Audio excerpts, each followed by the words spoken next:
ACC ಅಧ್ಯಕ್ಷರಾಗಿರುವಂತ Mallikarjun Kharge ಅವರು ಮತವನ್ನ ಚಲಾಯಿಸಲಿಕ್ಕೆ ಬರ್ತಾ ಇರುವಂತ ದೃಶ್ಯಾವಳಿ ನಿಮಗೆ ತೋರಿಸ್ತಾ ಇದ್ರು.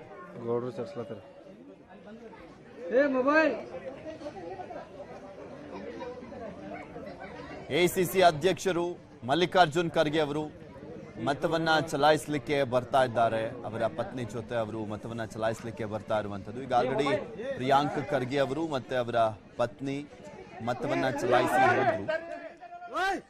ಈಗ ಎಸಿಸಿ ಅಧ್ಯಕ್ಷರಾಗಿರುವಂತ ಮಲ್ಲಿಕಾರ್ಜುನ್ ಖರ್ಗೆ ಅವರು ಬರ್ತಾ ಇದ್ದಾರೆ ಮತವನ್ನ ಚಲಾಯಿಸಲಿಕ್ಕೋಸ್ಕರ.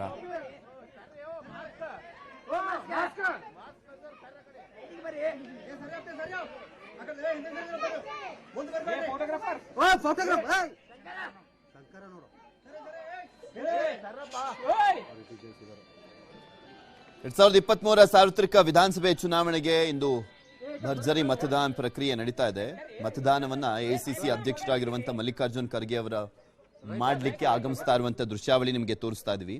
ಖರ್ಗೆ ಮತದಾನಕ್ಕೆ ಆಗಮಿಸ್ತಾ ಇರುವಂತ ಹಿನ್ನೆಲೆಯಲ್ಲಿ ಗ್ರೀನ್ ಕಾರ್ಪೆಟ್ ವ್ಯವಸ್ಥೆಯನ್ನ ಕೂಡ ಅಲ್ಲಿ ಮಾಡಲಾಗಿತ್ತು. ಖರ್ಗೆ ಮತಗಟ್ಟೆಗೆ ಆಗಮಿಸುವಂತ ರಸ್ತೆಯಲ್ಲಿ ಗ್ರೀನ್ ಕಾರ್ಪೆಟ್ ಅನ್ನ ಹಾಸಿದ್ರು ಅಭಿಮಾನಿಗಳು. ಸುಮಾರು 150 ಮೀಟರ್ ಉದ್ದ ರಸ್ತೆಯಲ್ಲಿ ಗ್ರೀನ್ ಕಾರ್ಪೆಟ್ ಅನ್ನ ಹಾಕಿದ್ರು ಖರ್ಗೆ ಅವರ ಅಭಿಮಾನಿಗಳು. ಗ್ರೀನ್ ಕಾರ್ಪೆಟ್ ಮೇಲೆ ಖರ್ಗೆ ನಡೆದುಕೊಂಡು ಬಂದು ಮತವನ್ನ ಚಲಾವಣೆ ಮಾಡಿದ್ದಾರೆ. ಕಲಬುರಗಿ ನಗರದ ಬಸವನಗರದಲ್ಲಿ ಮಲ್ಲಿಕಾರ್ಜುನ್ ಖರ್ಗೆ ಅವರು ಮತದಾನವನ್ನ ಮಾಡಿರೋದು. ಕಲಬುರಗಿ ದಕ್ಷಿಣ ಕ್ಷೇತ್ರದ ಬಸವಸಾಗರ ಬಡಾವಣೆ ಅಲ್ಲಿದೆ ಅವರ ಮತವನ್ನ ಚಲಾಯಿಸುವಂತ ಬೂತ್. ಅಲ್ಲಿ ಮತವನ್ನ ಚಲಾಯಿಸಲಿಕ್ಕೆ ಬಂದಂತ ಸಂದರ್ಭದ ದೃಶ್ಯಾವಳಿಯನ್ನ ನಿಮ್ಗೆ ತೋರಿಸ್ತಾ ಇದೀವಿ. ಅಲ್ಲಿ ಒಂದು ಸಮುದಾಯ ಭವನ ಇದೆ. ಕೀರ್ತಿ ಎಜುಕೇಶನ್ ಸೊಸೈಟಿಯ ಕನ್ನಡ ಪ್ರಾಥಮಿಕ ಶಾಲೆ ಬೂತ್ ಸಂಖ್ಯೆ 120ರಲ್ಲಿ ಮತದಾನವನ್ನ ಮಾಡ್ತಾ ಇದ್ದಾರೆ.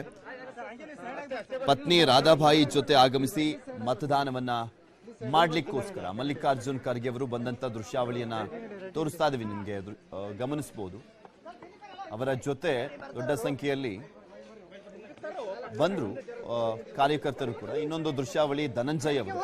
ಧನಂಜಯ್ ಅರಸೀಕೆರೆ ಕ್ಷೇತ್ರದಲ್ಲಿ ಅವರ ಮತ ಇದೆ. ಧನಂಜಯ್ ಅವರು ಅವರ ಅಜ್ಜಿ ಜೊತೆ ಬಂದು ಮತವನ್ನ ಚಲಾಯಿಸಲಿಕ್ಕೆ ಬರ್ತಾ ಇದ್ದಾರೆ. ನಟ ರಾಕ್ಷಸ ಅಂತ ಕರೆಸಿಕೊಳ್ಳುವಂತ ಪ್ರತಿಭಾನ್ವಿತ ನಟ ಧನಂಜಯ್ ಅವರು. ಅವರು ಬೆಂಗಳೂರಲ್ಲಿ ಮತವನ್ನ ಚೇಂಜ್ ಮಾಡ್ಕೊಂಡಿಲ್ಲ, ತನ್ನ ಹುಟ್ಟೂರಲ್ಲೇ ಮತವನ್ನ ಉಳಿಸ್ಕೊಂಡಿದ್ದಾರೆ. ಅಲ್ಲೇ ವೋಟ್ ಹಾಕಬೇಕು ಅಂತ. ಬಿಕಾಸ್ ತುಂಬಾ ಜನಕ್ಕಿರುತ್ತೆ ಅವರು ಬೆಂಗಳೂರಿನಲ್ಲಿ ಇದ್ದರೂ ಕೂಡ ಊರಲ್ಲಿ ವೋಟ್ ಹಾಕಬೇಕು ಅಂತ. ಅದೊಂದು ಹೆಮ್ಮೆ. ನಮ್ಮ ಜನಕ್ಕೆ ನಾವು ವೋಟನ್ನ ಹಾಕ್ತಾ ಇದೀವಿ ಅನ್ನುವಂತ ಒಂದು ಹೆಮ್ಮೆ ಇರುತ್ತೆ, ಗರ್ವ ಇರುತ್ತೆ.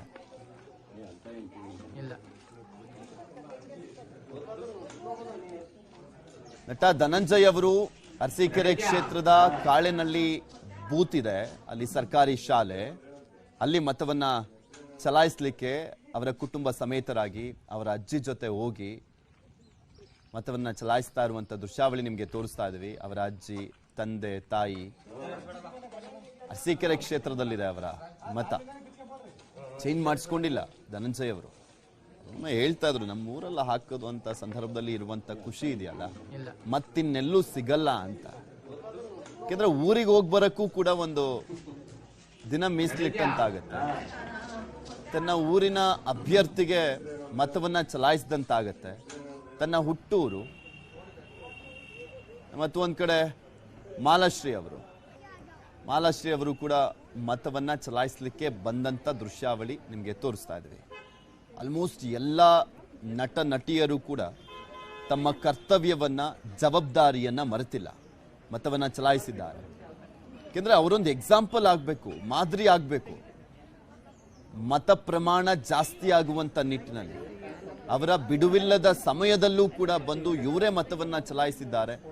ನೀವು ಕೂಡ ಬನ್ನಿ ಅನ್ನುವಂತ ಮೆಸೇಜ್ ಇದೆ ಇದರಲ್ಲಿ. ನನ್ನ ಒಂದು ವೋಟಿಂದ ಏನೂ ಆಗೋದಿಲ್ಲ ಅನ್ನುವಂತ ಮನಸ್ಥಿತಿ ತುಂಬಾ ಜನಕ್ಕಿದೆ. ಅದನ್ನ ಚೇಂಜ್ ಮಾಡ್ಕೊಳ್ಳಿ. ಮೊದಲು ಬಂದು ಮತವನ್ನ ಚಲಾಯಿಸಿ. ನಿಮ್ಮ ಒಂದೊಂದು ವೋಟು ಕೂಡ ಏನನ್ ಬೇಕಾದ್ರೂ ಬದಲಾಯಿಸುವಂತ ಒಂದು ಶಕ್ತಿ ಇದೆ. ಒಂದು ಮತ ಒಬ್ಬ ಒಳ್ಳೆ ಅಭ್ಯರ್ಥಿಯನ್ನ ವಿಧಾನಸಭೆಗೆ ಕಳಿಸ್ಕೊಡುತ್ತೆ. ನಿಮ್ಮ ಒಂದು ಮತ ಮಿಸ್ ಆದ್ರೆ ಒಬ್ಬ ಅನರ್ಹ ವ್ಯಕ್ತಿಯನ್ನ ಕೂಡ ಕಳಿಸ್ಕೊಡುವಂತ ಚಾನ್ಸಸ್ ಇರುತ್ತೆ. ತುಂಬಾ ಯೋಚಿಸಿ ಮತವನ್ನ ಚಲಾಯಿಸಿ. ಯಾವುದೇ ಆಸೆ ಆಮಿಷಗಳಿಗೆ ಬಲಿಯಾಗಬೇಡಿ ಮತವನ್ನ ಚಲಾಯಿಸುವಂತ ಸಂದರ್ಭದಲ್ಲಿ. ಅದಾದ್ಮೇಲೆ ನೀವೇ ಪರಿತಪಿಸಬೇಕಾಗತ್ತೆ, ಇಂಥವ್ರನ್ನ ನಾವು ಆಯ್ಕೆ ಮಾಡಿಬಿಟ್ವಲ್ಲ ಅಂತ. ಒಳ್ಳೆ ಅವಕಾಶ ಸಿಕ್ಕಿರುವಂತ ಸಂದರ್ಭದಲ್ಲಿ ಒಬ್ಬ ಒಳ್ಳೆ ವ್ಯಕ್ತಿಯನ್ನ ಆಯ್ಕೆ ಮಾಡುವಂತ ನಿಟ್ಟಿನಲ್ಲಿ ಬೂತಿಗೋಗಿ ಮತವನ್ನ ಚಲಾಯಿಸಿ. ಒಂದು ಮತವನ್ನ ಚಲಾಯಿಸ್ಲಿಕ್ಕೋಸ್ಕರನೇ ರಜಾ ಕೊಡ್ತಾರೆ ಅಂದ್ರೆ ಅದರ ಇಂಪಾರ್ಟೆನ್ಸ್ ಅನ್ನ ಅರ್ಥ ಮಾಡ್ಕೊಳ್ಳಿ ಮತದಾರ. ಇದು ಪ್ರಜಾಪ್ರಭುತ್ವದ ಹಬ್ಬ, ಪ್ರಜೆನೇ ರಾಜ ಅನ್ನುವಂತ ಒಂದು ದೇಶ ಇದು. ಯಾರು ಬರ್ತಿರೋ ಅನ್ನೋ ಕುತೂಹಲ ಇರುತ್ತೆ. ಐ ಥಿಂಕ್ ಯೂತ್ ನಿಮ್ಮ ವೋಟನ್ನ ಮಾತ್ರ ವೇಸ್ಟ್ ಮಾಡ್ಕೊಳ್ಳೋಕ್ಕೆ ಹೋಗಲೇಬೇಡಿ. ಯಾಕೆಂದ್ರೆ ಈ ಒಂದು ಹಬ್ಬದಲ್ಲಿ ಭಾಗಿಯಾಗಿ ಒಂದು ಒಳ್ಳೆ ಸರ್ಕಾರ, ಒಬ್ಬ ಒಳ್ಳೆ ವ್ಯಕ್ತಿ ನಮ್ಮ ಕ್ಷೇತ್ರದಿಂದ ಆಯ್ಕೆ ಆದ, ಆ ಆಯ್ಕೆ ಆಗ್ಲಿಕ್ಕೋಸ್ಕರ ನನ್ನ ಮತನೂ ಕೂಡ ವೇಸ್ಟ್ ಆಗಿಲ್ಲ ಅನ್ನುವಂಥದ್ದು ಮನಸ್ಸಲ್ಲಿ ಇರಬೇಕು ಜನಕ್ಕೆ. ತೋರಿಸ್ತಾ ಇದೀವಿ ಆ ದೃಶ್ಯಾವಳಿಗಳನ್ನ ಗಮನಿಸಬಹುದು. ಸಾಕಷ್ಟು ನಟ ನಟಿಯರೆಲ್ಲ ಬಂದು ಮತವನ್ನ ಚಲಾಯಿಸ್ತಾ ಇದ್ದಾರೆ.